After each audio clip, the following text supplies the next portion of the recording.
Assalamualaikum warahmatullahi wabarakatuh. Nabi Isa bin Maryam alaihi salam berkata, "Man alima wa amila fadzalikal ladzi yud'a fi malakutis samawati azim." Siapa yang mengetahui lalu diamalkan dan diajarkan, maka itulah orang yang disebut besar di alam malakut, iaitu malakut langit. Baik, ini Nabi Isa, dia kata orang yang tahu dan dia beramal dan dia sampaikan pula kepada orang lain, maka orang ini adalah orang yang hebat di sisi Allah Ta'ala. Umar bin Khattab radhiyallahu ta'ala anhu bertanya kepada Abdullah bin Salam radhiyallahu ta'ala anhu, siapakah orang ahli ilmu? Jawabnya, mereka yang mengamalkan ilmunya. Lalu ditanya, apakah yang dapat menghapus ilmu dari dosa orangnya? Jawabnya, tamak, yakni seorang yang rakus menyalahgunakan ilmunya sehingga seolah-olah telah lenyap ilmu daripada dadanya. Ini pun banyak kali kita sentuh. Jadi bila ditanya siapa yang dikatakan ahli ilmu, maka Abdullah bin Salam ini jawab, dia kata mereka yang mengamalkan ilmu, itulah orang yang alim ataupun orang yang dikira ahli ilmu. Setakat dia ada ilmu belum lagi, tapi bila dia beramal baru nampak kehebatan ilmu dia. Tetapi yang berdosanya siapa dia? Iaitu yang bersifat rakus. Maksud rakus di sini apa dia? Iaitu yang menggunakan ilmu untuk kepentingan dunia dia. Nabi Isa alaihissalam berkata, yang bermaksud apakah gunanya membawa lampu bagi orang yang buta, sedang yang berguna hanya orang lain? Jadi lampu, dia kata orang buta buat lampu, dia buta suluh depan, dia tak nampak apa pun, tak ada lampu pun sama, ada lampu pun sama. Jadi sebab itu Nabi Isa kata, apa gunanya membawa lampu bagi orang yang buta, orang lain yang dapat cahaya? Apakah gunanya rumah yang gelap jika lampunya di belakang rumah? Sama jugalah macam kes orang buta tadi. Apakah gunanya kamu membincangkan ilmu hikmah padahal kamu tidak mengamalkannya?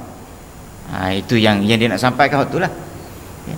Ada ilmu kalau tak ada amal, macam orang buta. Orang buta ada lampu, tak ada guna satu sen pun. Juga ia berkata, alangkah banyaknya pohon tetapi tidak semua berbuah, dan alangkah banyaknya ulama tapi tidak semuanya dapat memimpin. Alangkah banyaknya buah tetapi tidak semuanya baik. Alangkah banyaknya ilmu tapi tidak semuanya berguna. Ini Nabi Isa punya rumusan. Al-Auza'i berkata, cuma di sini saya duk perhati, maknanya orang yang ada ilmu dia tak guna, macam tak ada guna lah. Cuma orang jangan sampai perangkat bila kita dengar begitu, kita langsung tak mau ambil inisiatif belajar. Sebab saya tengok rekod dia, rekod budak ni ataupun ialah maknanya manusia, bila dia ada ilmu agama, dia akan sampai satu peringkat, dia akan jadi macam dia berfikir balik. Saya buat contoh macam kawan-kawan yang belajar agama, masuk sekolah dulu, lepas keluar sekolah masuk universiti, kalau tengok gaya, bukan gaya orang belajar agama. Kalau tengok gaya, dia belajar sekolah agama, gaya macam tak belajar agama. Dan saya pernah ceritakan macam mana satu orang budak, peringkat abang lah, dia peringkat abang saya, dengan araknya perempuan saya tak tahulah, dengan arak biasa, semayang tak kira, tak semayang, belajar agama, bukan belajar sekolah. Dia sekolah agama zaman saya dulu. Jadi dua bahagian, dua jenis. Satu yang jenis dipanggil sekolah Arab. Jenis kategori yang saya belajar tu di Pahang tu, dia sekolah agama Arab, belajar pun kitab Arab dan dia ada akademik. Satu lagi masa tu sekolah agama tapi dia belajar agama tu apa tu dipanggil dengan menggunakan bahasa Melayu. Belajar agama tu dalam bahasa Melayu, dipanggil SMKA, Sekolah Menengah Kebangsaan Agama. Yang satu lagi Sekolah Menengah Agama, SMA. Jadi yang saya cerita ni, yang saya kata tak sembahyang, yang minum arak ni, curi ayam tak usah kira kan. Asrama kita tu masa tu dekat dengan rumah orang. Dia curi ayam, lepas tu dia sembelih juga. Nak makan ayam goreng tu dia sembelih. Curi tu haram, lepas tu sembelih, dua-dua super ya. Dia tak usah sembelih tak. Tapi nak cerita itulah keadaan dia. Tapi sekarang ni tuan-tuan, budak yang jenis macam tu ramai. Tapi sekarang ni saya tengok jadi baik mereka. Mungkin dia ada satu perasaan malu ke diri. Aku dulu belajar agama kan, bila umur dah sampai peringkat 40, dan saya tengok tak sampai 40 dia umur 30 tu dia dah jadi lain macam lah. Dia dah berubah daripada alam jahat kepada alam baik. Pasal apa? Dia sudah ada basic. Dia sudah ada pengetahuan sembahyangnya lagu mana, apa kepentingan sembahyang, dia tahu dah.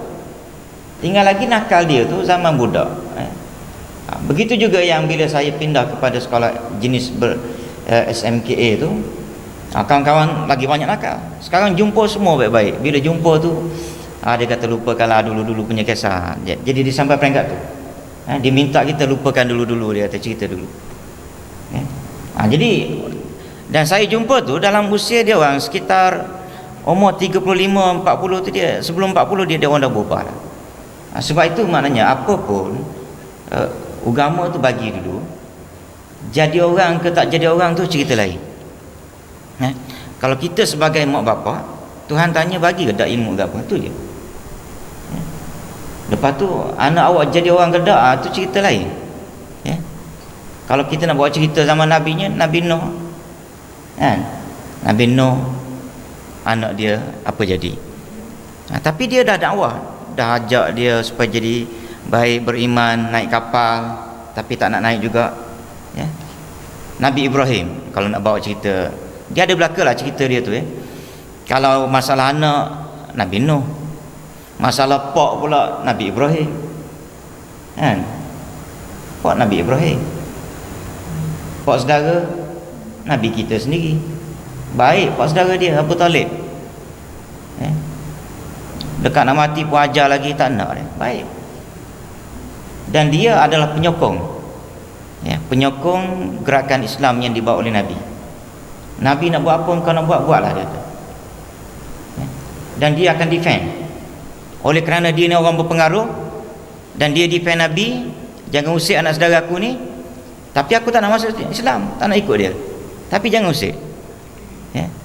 Bahkan ada riwayat juga menyatakan orang mari jumpa Abu Talib, Abu Talib kata tak apa, ikutlah agama Nabi Muhammad, tapi dia tak nak ikut. Ada riwayat lah. Jadi nak ceritanya di sini, kita hanya bekerja untuk menyampaikan Islam. Kalau dalam konteks anak dengan bapa, kita sebagai bapa hanya bertugas, bertanggungjawab menyediakan pendidikan Islam. Lepas tu suruh dia jadi baik, lepas tu belakang kita dia tak jadi baik juga, itu cerita lain lah. Tuhan tak tanya tak tu. Kalau Tuhan tanya pun boleh jawab apa ni.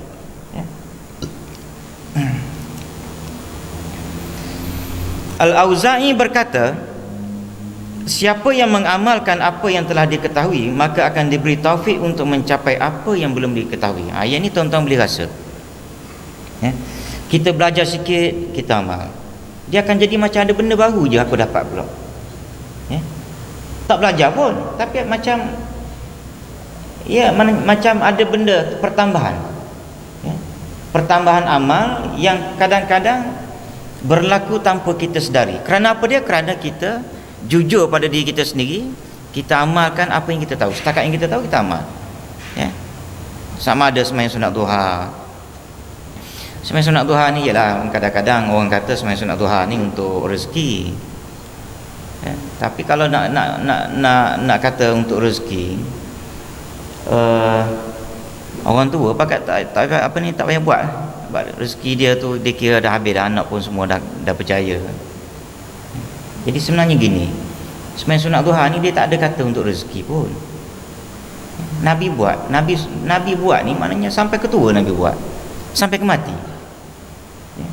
Jangan duk kata aku tua dah, pencen dah, tak sembahyang sunat duha pun lagu ni lah dapat pun kan 3,000 ke 4,000 ke sebulan. Jadi amalkan sembahyang sunat duha tu, buat tiap-tiap pagi. Sekitar pukul sekarang ni letaklah 8.30 lah lebih kurang, tak, ataupun 8 pun.